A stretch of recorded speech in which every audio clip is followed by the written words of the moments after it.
बातों में आज़म करें, इंशाअल्लाह जिना के करीब हम कभी भी नहीं जाएंगे। जिना करना दूर की बात, करीब का मतलब वो काम जो जिना करवाता है। लड़कियों से बातें, यूनिवर्सिटियों में दोस्तियां, बिला वजह उनसे फ्री हो रहे हैं फेसबुक पे, ये तमाम चीज़ें बुराई की तरफ लेके जाती हैं। इन तमाम चीज़ों का बायकॉट करना है। अल्लाह ने आपको 4 शादियों का ऑप्शन दिया है, भाई हमें जिना के करीब जाने की क्या ज़रूरत है।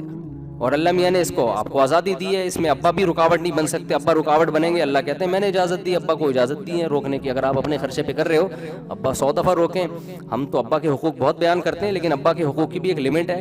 अल्लाह कहते हैं भाई औरतें मैंने पैदा की, इनके कहाँ जाएंगी ये बेचारी, अगर तुम अब्बा से ही पूछते रहोगे। अब्बा तो रोकेंगे, तो अब्बा जब रोका करें, अब्बा को कहा करें अब्बा। अगर आपके अब्बा आपको रोकते तो आप मेरे अब्बा बनते कभी क्या? ठीक है ना। तो जैसे आपके अब्बा ने आपको नहीं रोका और आपको मेरा अब्बा बना दिया, तो मुझे भी किसी का अब्बा बनने दें। जैसे अब्बा बनना आपका राइट है, मेरा भी राइट है। ये अल्लाह ने हुकूक बयान किए। समझते हो कि नहीं समझते? जिना के निकाह पैगंबरों की सुन्नत, जिना बुरे लोगों की आदत है। और गर्लफ्रेंड के बारे में कोई आपको आके बताया करे ना, दोस्त के मेरी भी गर्लफ्रेंड है और आज उसका फोन आया था, आप बोलें ये भंगियों वाले काम तूने कब से शुरू कर दिए। इसको अप्रिशिएट ना करें, डिग्रेड करें इसको। बुरा काम है, गंदा काम है। आज कोई बता रहा होता है मेरी गर्लफ्रेंड है, तो हसरत से ना बेचारा पिघलना शुरू हो जाता है, यार ये क्या हो गया यार, हमें तो कोई लिफ्ट ही नहीं कराती। फौरन बोला करें यार तू समझदार आदमी था, ये भंगियों वाले काम का, खुदा की कसम ये भंगियों वाला काम है। ये गधे घोड़ों के होता है ये सेटअप। शादी इंसानों में होती है, गधे घोड़ों में शादी नहीं होती। फिजिकल रिलेशन होता है, तो ये लिविंग रिलेशन का नाम दे दिया उस गर्लफ्रेंड को। एक गंदगी, ये पलीद अमल को एक अच्छा सा नाम दे दिया, लिविंग रिलेशन है इनका, साथ रहते हैं। ये कोई रिलेशन नहीं है, इस्लाम इस रिलेशन को नहीं मानता। इस्लाम एक ही रिलेशन औरत के साथ मानता है कि वो आपकी बीवी हो, आप उसके शौहर हो। इसके अलावा कोई औरत आपकी माँ हो सकती है, बहन हो सकती है, बेटी हो सकती है, और कोई रिश्ता आपका उस औरत के साथ नहीं है। बीवी बनाओगे तो रिश्ता बनेगा, अदरवाइज आपका उसके साथ कोई रिश्ता नहीं है। समझते हो? तो ये जुमला याद रहेगा, जब भी कोई दोस्त आके कहा करे मेरी गर्लफ्रेंड है, आप बोलो यार ये भंगियों वाले काम तूने कब से शुरू कर दिए। उसको गुस्सा तो आएगा, आप बोलोगे यार है तो चमारों वाले काम, गधे घोड़े जो काम करते हैं फिजिकल। गर्लफ्रेंड होती है तो फिजिकल रिलेशन भी शुरू हो जाता है, तो नहीं होता तो हो जाएगा अल्लाह ना करे आगे चल के। जरिया तो बन गए ना आप। और जो शादी कर रहा है ना, तो उसको ताने ना दिया करें कि अभी तेरी उम्र ही क्या है, तू शादी में लग गया यार। बात समझ में आ रही है? यूरोप में, अमेरिका में 13-13 साल की लड़कियां प्रेग्नेंट होती हैं। ये बीबीसी की रिपोर्ट है। 13-13 साल की लड़कियां, वहां कोई इस पे आवाज उठाने वाला नहीं है। यहां कोई जल्दी शादी की बात करे तो उसको कहते हैं यार तुम तो एक समझदार आदमी, तुम्हें क्या हो गया, तुमने ये। मेरा छोटा भाई था ना, तो 22-23 साल का हुआ, तो उसने घर में बात की कि मैंने शादी करनी है। तो खानदान के बाद अफराद कहने लगे इसको क्या जरूरत है यार अभी शादी की, 22 साल का तो है ये। हालांकि हमारे लिहाज से तो 22 साल भी बहुत बुढ़ापे की उम्र है। असल तो बालिग होने के बाद है ना, लेकिन वसाइल नहीं होते तो कोई रिश्ता ही नहीं दे रहा होता। तो अब वसाइल आ गए, उसकी जॉब लग गई। 22 साल में कह रहा है कि भाई वो मैंने शादी करनी है। ये मदरसे में उस्ताद लग गया था, तनख्वाह आना शुरू हो गई थी। तो बॉस रिश्ता इसको क्या जरूरत है, तो मेरे पास है इसको जरूरत क्या है। मैंने कहा ये इससे पूछे इसको जरूरत है कि नहीं है, ये मैं थोड़ी फैसला करूंगा। फजूल किस्म की बातें यार, ये सोसाइटी बताएगी कि किसको जरूरत है। भूख आपको लग रही है, आपका दिल चाह रहा है यार मैंने सुबह का नाश्ता किया हुआ है, दोपहर खाना भी नहीं खाया, चलो अब रात को मैं निहारी खाता हूं। आप निहारी अपने खर्चे पे खा रहे हो, अब्बा कह रहे हैं तुझे क्या जरूरत है यार, मामू कह रहे हैं तुझे क्या जरूरत है यार। कभी किसी ने कहा? अगर कहेगा तो आप बोलेंगे भाई मुझे जो जरूरत है वो मुझे, मेरा पेट है, भूख मुझे लग रही है यार, आपको मैं अपने खर्चे पे खा रहा हूं। अब्बा आप तो मेरे हुकूक के मुहाफिज बनो। आप अगर अपने खर्चे पे नहीं खिला सकते तो मुझे अपने खर्चे पे तो खाने दो ना। तो जैसे खाना आपकी बॉडी की रिक्वायरमेंट है, इसी तरह शादी करना भी आपकी रूहानी नहीं बल्कि फिजिकल रिक्वायरमेंट है, बॉडी की रिक्वायरमेंट है। समझ में आ रही है बात? बॉडी तकाजा करती है। तो इसमें अगर आप कर रहे हो, आपका दोस्त कर रहा है, अप्रिशिएट करो यार, जिंदाबाद। हम तो फारिग आदमी हैं, हम तो फजूल किस्म के, मुफ्ती साहब के बयानात सुन सुन के गैरत हमारी जागनी नहीं। तू शेर का बच्चा है, जिंदाबाद, शाबाश। फिर अगर दूसरी कर रहा है अपने खर्चे पे, दूसरी को अलग पूरे हुकूक दे रहा है, तो भी अप्रिशिएट किया करो। समझ में आ रही है बात कि नहीं आ रही? निकाह हौसला अफजाई के काबिल है, जिना हौसला अफजाई के काबिल नहीं है। समझते हो कि नहीं समझते? अब जल्दी जल्दी बात को, एक काम जिना के कभी करीब नहीं जाना। नंबर 2, जो कहे कि मेरी गर्लफ्रेंड है उसे कहना भंगी चमार वाले काम तूने कब से शुरू कर दिए। तीसरा, नशे के करीब मत जाओ। इस्लाम में हर तरह का नशा क्या है? हराम है। हम पता है जब कोई गुनाह करता है ना, अल्लाह सबसे पहला अजाब उसको ये देता है, उसकी जिंदगी से सुकून छीनता है, क्योंकि वो खुशी के लिए कर रहा है। अल्लाह कहते हैं 2 बोतल जब तक पिएगा ना उस वक्त तो खुशी होगी, उसके बाद खुशियां तुझसे ऐसे छीनूंगा कि तू तरसेगा खुशी को। अय्याश लोगों में खुदकुशी का रेशो ज्यादा है। जो नशे से और अय्याशियों से बचते हैं उनकी वो खुशी वाली जिंदगी गुजारते हैं। तो शराब के कभी भी करीब नहीं जाना। ये जो आइस वाइस के नशे आ रहे हैं आजकल, मैं तो हैरान हूं यार, नशे की वो किस्में आ गई जो हमने कभी सुनी नहीं थी। कोई आइस ले रहा है, कोई चरस पी रहा है, कोई हीरोइन पी रहा है, कोई पता नहीं कौन कौन सी चीजें। और लड़कियां भी पीना यूनिवर्सिटी में शुरू कर दिया, वो भी अलग पी। अभी अब बेगम सिगरेट पी रही हो, हमें तो अजीब सा लगता है यार, जब आपकी शादी हो ऐसी वो सिगरेट पी रही है। एक्चुअली मैं जरा सिगरेट पी लूं फिर आपसे बात करता हूं। ये हो क्या रहा है? अब जो यूनिवर्सिटियों में लड़कियां सिगरेट पी रही हैं तो शादी के बाद पियेंगी कि नहीं पियेंगी? तो यार ये क्या हो रहा है यार ये सोसाइटी में?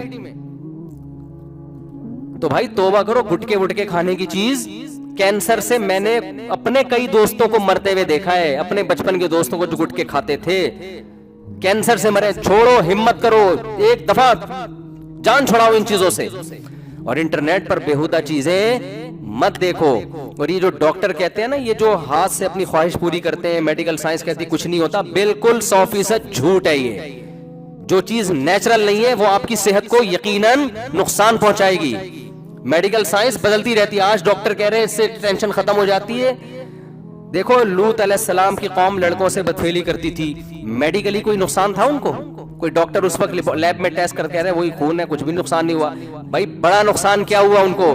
क्योंकि नेचुरल नहीं था। सबसे बड़ा नुकसान ये हुआ कि औरत की तरफ उनकी रगबत खत्म। लूत अलैहिस्सलाम ने कहा निकाह करो, उन्होंने कहा मैं औरतों में रगबत ही नहीं है। तो जो अपने हाथ से अपनी ख्वाहिश पूरी करने के आदी हो जाते हैं, और ये काम एक दफा नहीं होता, जो करता है तो आदत पड़ती है, उनको सबसे बड़ा जो उनके जो मेंटली जो उनका नुकसान होता है, जिस तरह से एक इस बुराई से बचने वाला अपनी ज़ौजा से सेटिस्फाई होता है, हाथ से अपनी ख्वाहिश पूरी करने वाला इस तरह से सेटिस्फाई नहीं होता, क्योंकि उसके जो हार्मोन्स, जो एक पूरा सेटअप अल्लाह ने रखा है ना।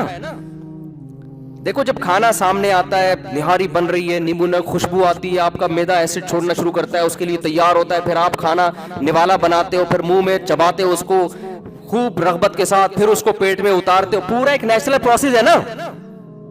डायरेक्ट आपने शॉपर लाके निहारी का ठा करके मुंह में फोड़ दिया किसी के,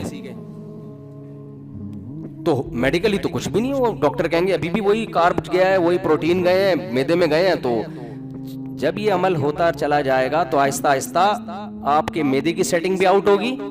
सबसे ज्यादा आउट तो ये कि फिर चबा के खाना आपके हजम, वो सारा एसिड का जो हार्मोन्स, जब भूख के हार्मोन्स होते हैं ना, वो सारे बुरी तरह डिस्टर्ब हो जाएंगे। तो आज लड़कों में ये बहुत ज्यादा हो गया है, हाथ से अपनी ख्वाहिश पूरी करना, और डॉक्टर इसको प्रमोट कर रहे हैं। तो ये गलत है, ये नुकसानदेह आपकी सेहत के लिए। ठीक है, जो हकीम डराते हैं खतरनाक, वो वाले नुकसान नहीं है, लेकिन ऐसा भी नहीं है कि जैसे ये डॉक्टर लोग कह रहे हैं। ये कल रुजू करेंगे अपनी तहकीक से, और जब रुजू करेंगे तो आप के पास जो नुकसान हुआ है उसकी तलाफी का दरवाजा बंद हो चुका होगा। इस्लाम ने आपके पास अपनी ख्वाहिश पूरी करने के लिए बीवी के अलावा तमाम दरवाजे बंद कर दिए। वो नेचुरल है तो नेचर पे रहो, नेचर से बगावत करने की डॉक्टरों के मशवरे पे कोशिश बोलो ना मत करो। कोई डॉक्टर मशवरा देता है ना कि टेंशन, आजकल हो रहा है ऐसे, डॉक्टर खुद लगा रहे हैं लड़कों के धंधों पे। तो ये भी ऐसे ही है, वक्ती तौर पर इंसान रिलैक्स हो जाता है, उसके बाद फिर बार बार बार बार बार बार इसमें एतदाल है ही नहीं। तो मैं भी उसकी ज्यादा डिटेल में नहीं जाता। तो अगर किसी से गुनाह हो जाता है, क्योंकि जब इन चीजों की लत पड़ती है तो आराम से नहीं छूटती, तो छोड़ने की कोशिश तो करो मेरे भाई। फोश फिल्में देखने की आदत पड़ गई, इस तरह हाथ से आदत पड़ गई, तो कोशिश तो करो ना। अल्लाह कहते हैं जो मेरी तरफ एक बालिश आएगा मैं उसकी तरफ एक हाथ आऊंगा, जो चल के आएगा मैं दौड़ के। तो कैसे कोशिश होगी? आप ये इरादा करो कि हम ये गुनाह कभी भी नहीं करेंगे, और अगर अल्लाह न करे शैतान ने करवा दिया, क्योंकि आदत पड़ती है तो आराम आराम से एक चीज छूटती है, करवा दिया तो हम अपने आप को सजा देंगे। वो सजा जुर्माने की शक्ल में हो सकती है, रोजे की शक्ल में हो सकती है। जब गलती हुई है उसके बदले में आपने बतौर सजा कोई नेकी बोलो ना करनी है। जिनसे बदनजरी नहीं छूटती, मैं कहता हूं जब भी किसी को देखो 50 रुपए सदका कर दो फौरन। एक बदनजरी के 50 रुपए तो अदा करो। नहीं, यही बात समझ। जब 20 दफा देखेगा नेट पर और इधर उधर आंटियों को छेड़ेगा या देखेगा, तो 50-50 होके जब एक एक दिन में 1000-1000 रुपए निकलना शुरू होंगे तो आदमी लोग भी कहेंगे तेरे बाप का फ्री का फोगड़ का पैसा है भी 20 पे उड़ा रहा है तू। यही होगा ना। फिर अपना नफ्स भी कहेगा यार ये कुछ ज्यादा हो गया। जिनकी आमदन महदूद है उनके लिए 1000 रुपए, जिनकी ज्यादा आमदन है उनके लिए तो लाख रुपए भी कुछ नहीं है। तो अपनी आमदन के हिसाब से तो 1000 से किस पे आओगे, 500 पे आओगे। फिर आंटी जाएगी, उसको देखने का दिल करेगा। आंटियां को आंटी कहना हराम है पाकिस्तान में। एक आदमी ने किसी खातून को कह दी आंटी, उसने कहा आंटी होगा तेरा बाप, ठीक है ना। तो आंटी नहीं, मैं तो मजाक से कह रहा हूँ। कोई भी तो आपने जब 50 रुपए सदका किए, फिर सदका किए, तो फिर आप कहोगे यार ये 50 अब इस दफा में बचा लो। आहिस्ता आहिस्ता आपको गुनाह छोड़ने की आदत इंशाअल्लाह, बोलो ना, पड़ेगी। कम हो जाएगा, फिर और कम होगा। 1 साल में, 1.5 साल में, 2 साल में खत्म हो जाएगा। जैसे गुनाह करते करते करने की आदत पड़ती है, छोड़ते छोड़ते छोड़ने की। कुछ करो तो सही, हिलो तो सही। और आखिरी बात, बल्कि 2 बातें बस। एक, नमाज की पाबंदी। जितने लोग यहाँ बैठे हैं अभी अज़म करें फजर तकबीर ऊला के साथ मस्जिद में इंशाअल्लाह हम पढ़ेंगे, क्योंकि इस्लाम में तौहीद के बाद नमाज से बड़ा हुक्म कोई नहीं। अल्लाह खिला रहा है तो अल्लाह कहते हैं मेरे घर पे आके तुम्हें सजदा करना पड़ेगा।